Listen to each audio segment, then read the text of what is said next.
Okay, here we go. Hello, everyone, and thank you so much to the organizers of the Able Assembly for having me here today and for all the work you do. My name is Angela DeCarlis. I'm the founder of Figure on Diversity, and I'm an MFA graduate student at the University of Florida. In this talk, I would like to give you all some context to situate my research, then tell you a bit about myself and how my experiences led me to pursue this work. After that, I'll finally get to tell you all about Figure on Diversity, the various projects that make it up, and our goals. Finally, you'll have the opportunity to do some figure drawing yourself, so make sure you have some paper and something to draw with handy. Doesn't need to be anything fancy. And just before we begin, I want to offer a content notice that some of my slides will include photographic or artistic representations of the nude human body. Context and rationale. Figure models provide the foundation for the study of the fine arts. Students pursuing a traditional Western art education develop their skills in representing human anatomy and likeness through drawing a combination of live models and plaster sculptures of the human form. Historically, however, figure modeling communities are comprised predominantly of white, thin or athletic, able-bodied, and cisgender individuals. And sculptural representations used in studio art education are overwhelmingly based on hyper-idealized male Greco-Roman forms. Here you can see the cast hall at the Pennsylvania Academy of the Fine Arts, the oldest art school in the country, as well as its foremost academy in representational figurative art, the gold standard. Together, these failings of our curriculum leave students unprepared to depict a full range of humanity in their work. But even beyond this technical failing, these limitations perpetuate the harmful idea that only a small subset of bodies is worthy of representation in the first place. As an example of one modeling community, these icons represent all 14 models currently booked at the University of Florida this semester, spring 2021, where I am teaching figure drawing. Of these models, 2 are visibly BIPOC, and 1 uses they, them pronouns and may be identified as gender expansive.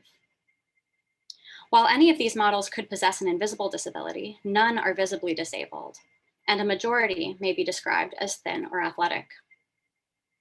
My intention in outlining these demographics is not to criticize UF's hiring practices.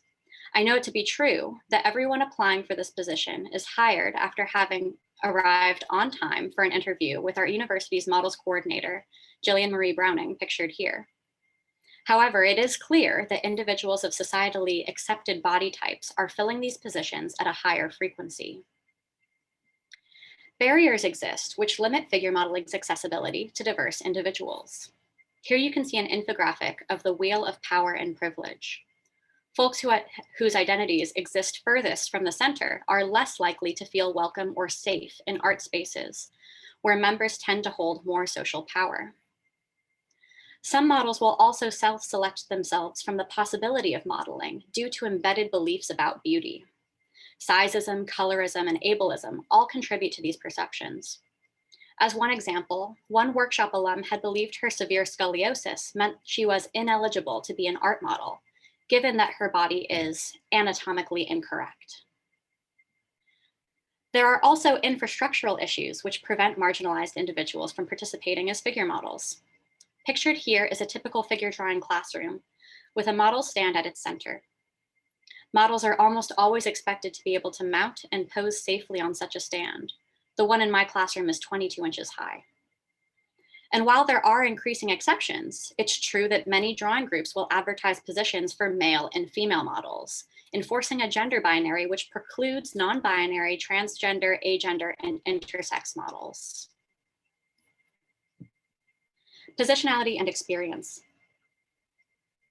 I am white, I use they, them, and she, her pronouns, and I am queer and invisibly disabled.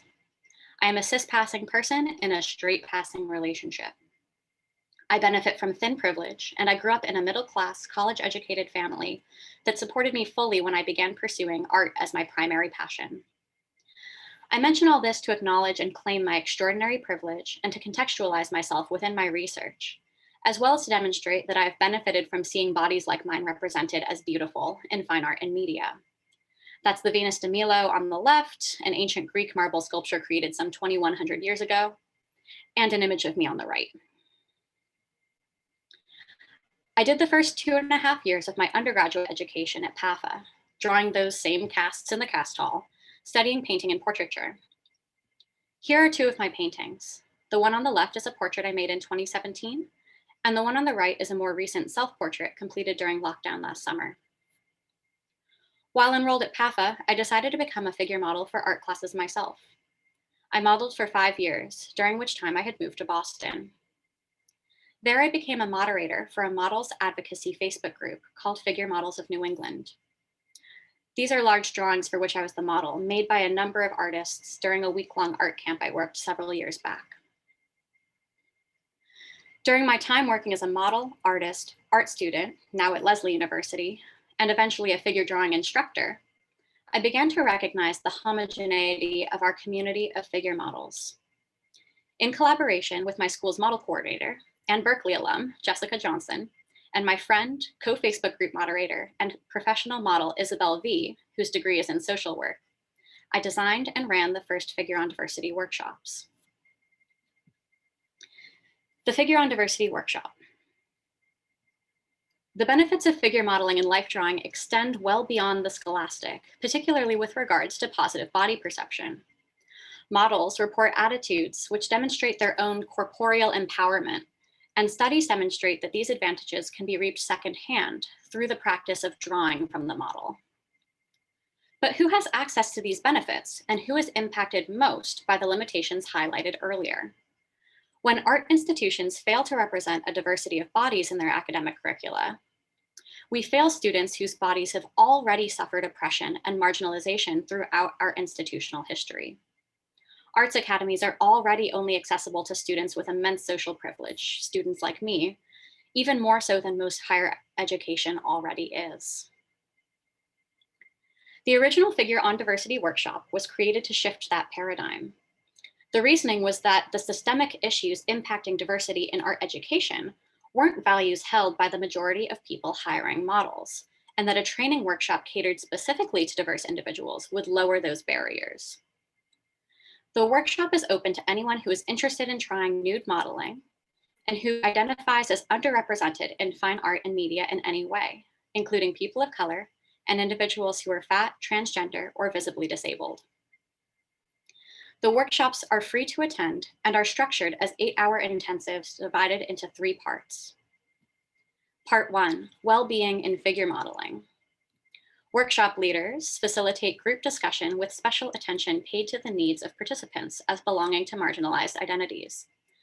Topics range from logistical, kinds of modeling work, receiving payment, to psychological, vulnerability, objectification, empowerment. The importance of self-advocacy is emphasized, and participants are encouraged to connect with the local modeling community. Part 2, Physical Practice and Needs. After engaging in movement games, participants hold timed poses while facilitators discuss physical aspects of figure modeling, including different kinds of poses, how to occupy the space of the model stand, how to avoid injury, and how to develop poses which play to participants' strengths as individuals. Disability and gender are particularly centered in discussion as participants learn to work within their ability and consider how to perform gender through physical stances. Part 3, Open Drawing Session. Artists from the community are invited to draw from workshop participants who are given the option to try nude modeling for the first time. No participant is required to model. Participants each pose for about 20 minutes total, providing an entry into modeling, which is significantly shorter than a typical 3-hour modeling gig. While the first 2 workshops we ran in Boston did not offer compensation to model participants, we have since implemented a system whereby workshop registrants may request monetary support in order to attend. We'll now reimburse participants for days taken off work, for example, or for childcare for the workshop's duration. Collaborations and future directions. The Isabella Stewart Gardner Museum. The original workshop has served as the jumping off point for all the work we've done since. On February 17th, 2020, Figure on Diversity was hired to provide programming at the Isabella Stewart Gardner Museum's Frank Hatch Free Day. The open drawing event featured 4 clothed models who were alums of the workshop series and was attended by 500 people over 5 hours. This event was held in conjunction with the opening of the exhibition Boston's Apollo, which brought together drawings and paintings made of the Black and queer model Thomas E. McKellar by renowned American painter John Singer Sargent. Fold. On March 6th, we partnered with the organizers of an Instagram page called Fat Life Drawing, a group which hosts weekly figure drawing sessions with plus-sized models. I hired 3 Figure on Diversity models for the special online drawing session over Zoom, all of whom are fat, queer, gender expansive, and disabled. 2 of the models are BIPOC. The collaboration hosted over 160 separate Zoom accounts with people from San Francisco to Berlin. Busted. Merriam-Webster defines the idiom to put someone on a pedestal as to think of someone as a perfect person with no faults, to admire someone greatly. Culturally, then, we understand these works to represent ideal human beauty, so much so that the notion is embedded in our language. We also conflate these artworks with their subjects. We understand first that the sculptures represent beauty and perfection, and then we see that the people represented belong to a single ethnicity and possess a single body type. When we internalize these facts as inextricable from one another, we forgo the opportunity for any human body outside this narrow demographic to be culturally valued through the lens of fine art. Busted is an initiative toward the creation of new work for use in the classroom. In collaboration with sculptor Morgan Yako, new plaster busts depicting a diversity of humanity are being produced and promoted. This project has just received funding to be piloted, and the first 3 sculptures will be completed before 2022. Modeling. Despite the figure model's vital role in art making and art education, few resources exist to support them. Those that have been written fail to recognize the needs, or even the possibility, of models of color, transgender models, fat models, or disabled models. Combined with inconsistent standards, this creates an environment which, to diverse models, is at best unwelcoming and at worst unsafe or completely inaccessible. Due for release in fall 2021, Modeling is a 3-volume series of guidebooks for figure models, instructors, and art administrators, aimed to standardize and make equitable the practices of modeling, working with models, and hiring models. Each of these projects comes at the art institution from a different direction. The workshops, along with our more public-facing events like at the Isabella Stewart Gardner or with Fold, move bottom up with community members who already exist just outside the institution's doors. Busted appeals to administrators and instructors looking to decolonize their curricula in a top-down approach. Finally, Modeling offers separate handbooks to each of the 3 groups. Of our model participants, all reported the experience as positive, and several have continued to pursue paying gigs as models. Here you can see the results of our post-workshop survey to participants. As a result of our workshops and collaborations, we have aided artists in the production of drawings which feature a broader range of human bodies. Some of these works were produced during the open drawing portion of our modeling workshops. Others were produced during the Fold collaboration, or the event at the Isabella Stewart Gardner, where we had a drawing swap table for artists to share and trade their works. The table helped to promote the value of the artworks, and we hope that many ended up on walls in people's homes. Figure drawing session. All right, now for the last bit of my presentation today. I wanted to invite you all to take part in a genuine online Figure on Diversity drawing session. It's okay if you've never done this before. I'll be here along the way to offer guidance as we go. I've hired 4 incredible models whom I've been lucky enough to connect with over the past several months, and each of them will hold a 5-minute pose for us. You can draw 1 model for the entire 5 minutes, or you might like to work on several very fast drawings instead. It's all up to you.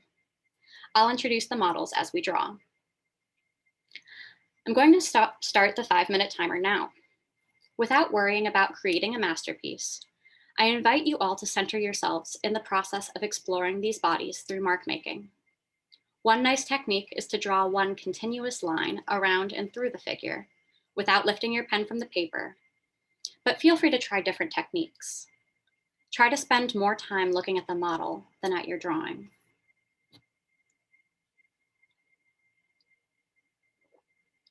The first model I'll introduce is Nemoye, in the upper left of your screen. They are a self-described Black, queer, disabled, fat, and non-binary babe. They're new to figure modeling and are a recent alum of our online workshop series, a modified version of our original workshop designed to be held over Zoom. Look for big shapes to draw, rather than honing in on small details. Think about the shape of the rib cage or of a shadow as it passes over the form of the model's body. Whether you're making fast marks or working slowly, try to think of your drawing as a documentation of your careful exploration, rather than as a means to an end. Daryl, in the upper right, is a figure model and actor who lives in Bristol, England. He has Pfeiffer syndrome, a rare genetic disorder characterized by premature fusion of certain skull bones, and he also has less visible disabilities. Daryl is hard of hearing, and his body has scarring from medical interventions. He's been modeling since 2018. Drawing from the model can feel like a very vulnerable and intimate experience. These models have absolute control over how they are being seen, and they are permitting your gaze as a drawer. It's a real gift, especially in a world where bodies like theirs have been literally disappeared from society, and where we're still taught today not to stare, especially not at people who are different. In a figure drawing session, we are invited to see these bodies, really observe them as they are. And later, your artworks will invite viewing too, multiplying the impact of seeing and being seen many, many times over. We're about halfway through our 5-minute pose now.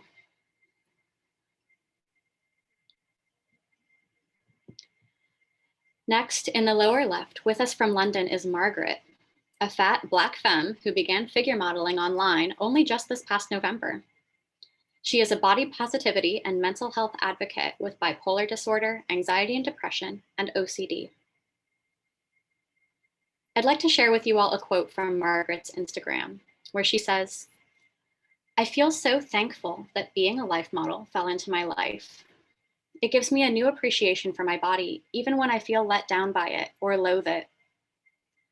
You see that when people draw you, they see the reality. They don't see the warped sense of self I see.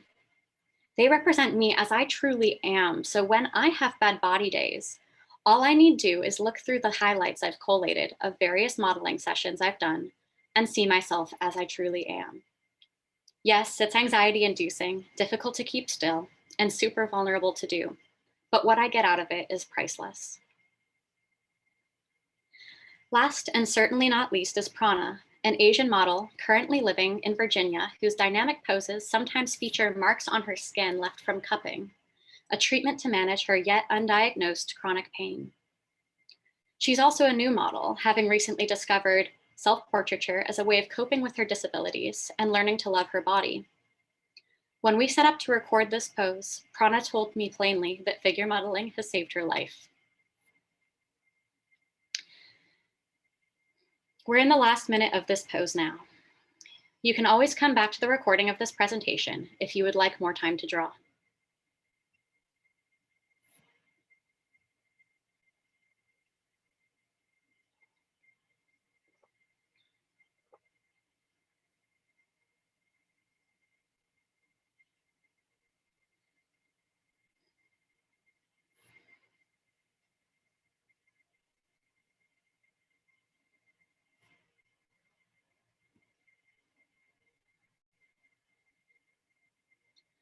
In drawing from the models today, I'm very pleased to welcome you all into the community that comprises my research.